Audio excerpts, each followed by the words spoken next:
अध्ययन करेंगे अक्षोभ मंडल यानी ट्रोपोस्फियर का। ट्रोपोस्फियर जो है वातावरण की वायुमंडल के अंदर सबसे नीचे वाली परत होती है जो बिल्कुल पृथ्वी से सटी होती है।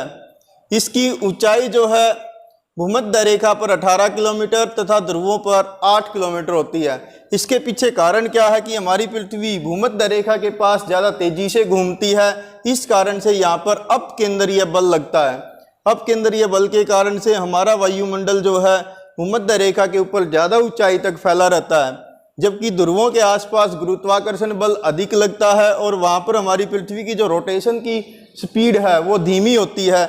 इसीलिए यहाँ पर जो है इसकी ऊंचाई मात्र 8 किलोमीटर रहती है, जबकि जो ट्रोपोस्फियर है इसकी एवरेज हाइट अगर देखें तो वो लगभग 13 किलोमीटर है।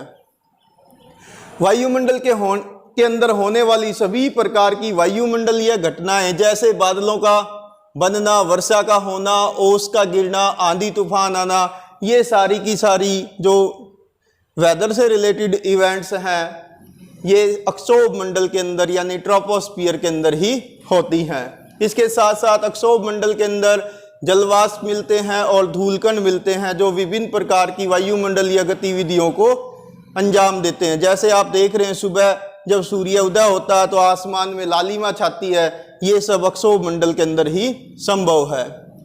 इसमें एक कंडीशन और होती है कि अक्षोभ मंडल में जब हम धरातल से ऊंचाई की ओर जाते हैं तो प्रत्येक 165 मीटर की ऊंचाई पर 1 डिग्री सेल्सियस तापमान गिर जाता है। वो गिरने के पीछे कारण क्या है कि जैसे ऊंचाई पे जाते तो वायु फैलती है, फैलने के कारण उसकी सघनता कम होती है और वायु का जो तापमान है वो गिर जाता है, जिसे हम नॉर्मल लैप्स रेट यानी सामान्य ह्रास दर कहते हैं।